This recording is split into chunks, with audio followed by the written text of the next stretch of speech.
Yesterday's stunning blowout win for Germany is causing ripples across Brazil. This has been a complete footballing humiliation. The day where Brazil's worst nightmare came. One of the worst defeats. World Cup 2014, Brazil against Germany in the semi-finals. It didn't take long for Germany to dominate.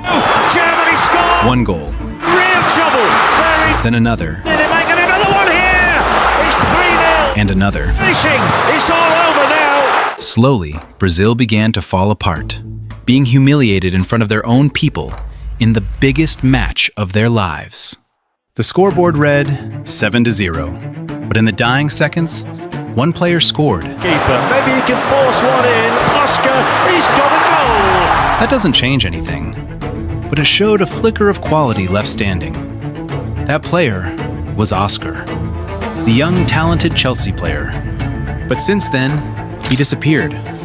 Not in Europe anymore, Middle East, nor America. So what happened? Why did Brazil stop calling him up? How did one of Chelsea's brightest talents suddenly fade from the spotlight?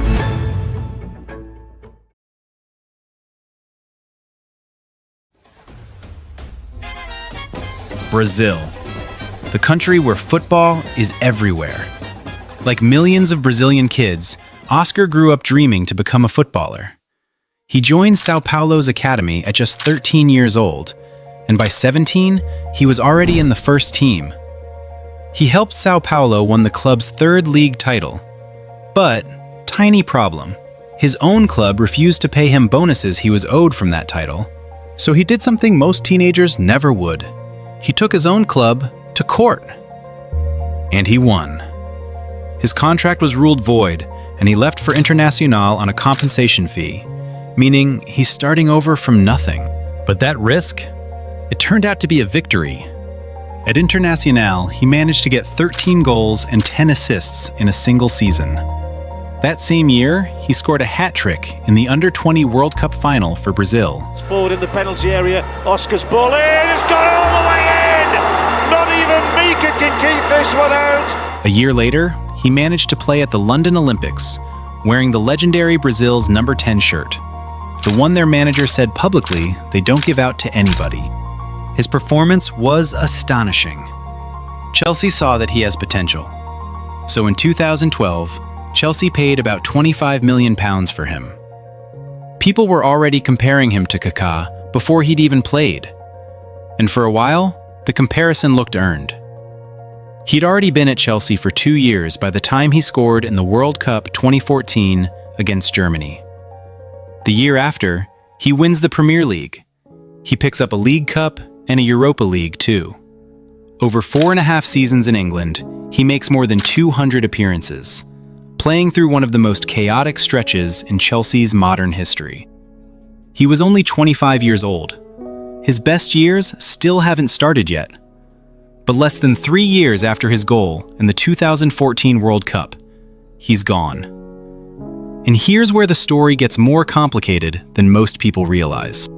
Most people thought that Oscar chased the money to China, but it wasn't really like that.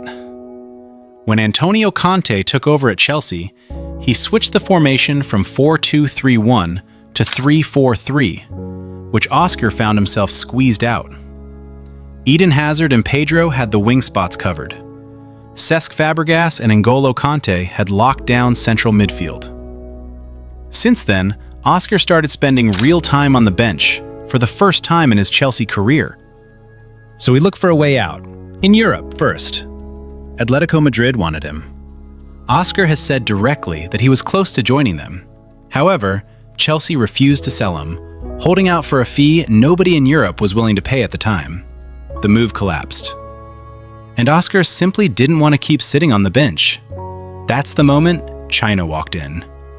Shanghai SIPG offered Chelsea £60 million, an Asian transfer record, and put a contract in front of Oscar worth a reported £400,000 a week, over £20 million a year. At 25 years old, blocked from the move he actually wanted, and stuck with little playing time, Oscar had no choice but to sign it. Antonio Conte, Chelsea manager, didn't hide his frustration publicly. Passion has to come before money, he told reporters. That's the most important thing for us. This was the comment that followed Oscar for years. There's another detail that makes the move stranger. The manager waiting for Oscar in Shanghai was Andre Villas-Boas, the same manager who had once managed him at Chelsea. Oscar's own reasoning, beyond the football, was simple too. He grew up poor in Brazil, raised by a single mother from the age of 3. A football career is short. It can end in a bad tackle. He wasn't the only one making that decision. Hulk, Ramirez, Paulinho, Jackson Martinez, and the list goes on. And for 1 year, it actually looked like it was paying off. In 2018, Oscar had his best season in China. 12 goals, a league title, a place in the league's official Team of the Year. He followed it with a domestic cup win the next season. For a moment, it looks like he'd found a way to have both money and a real football career. Then, it started to unravel. And this is where the story turns from a complicated decision to a genuine warning. Because here's what nobody knows when signing a deal like this. Once you're in, getting out is nearly impossible. Oscar tried, repeatedly. In 2020, his old Chelsea teammates David Luiz and Willian tried to pull him to Arsenal. But he couldn't go because he was locked into a contract he'd extended right before the Chinese Super League introduced a salary cap. That meant no other club could match the massive salary he was earning. He was stuck. In January 2022, Barcelona came calling. Oscar said publicly he'd take a massive pay cut just to make it happen, but Shanghai said no. Months later, Flamengo tried to sign him. He was so desperate to go that he posed for photos in the shirt before the deal was even confirmed. It collapsed anyway. Through all of it, the football itself kept quietly declining. 5 goals one season, 5 the next. Here's the part that makes his case so extreme. Other stars who made the same move, Witsel, Carrasco, Bakambu, they all are just for the money and left within a year or two. But Oscar stayed. Extension after extension, tied to a club he kept saying, publicly, that he wanted to leave. The most brutal part of this story is that his talent is not getting recognized anymore. Oscar last played for the Brazilian national team in 2016. He never got the call again. Not once, but for 10 years. The same player who stood in the middle of Brazil's worst night simply stopped being a part of it. But finally, in 2024, Oscar left Shanghai for good. 248 appearances for the club. He didn't go back to Chelsea. He didn't get a shot at Barcelona or Arsenal or Flamengo. But he went home, to Sao Paulo, the club he'd once dragged to court as a teenager, to finish his career exactly where it began. And he finally retired at the age of 34 due to his health. Until today, he's remembered as a player who chose money over glory.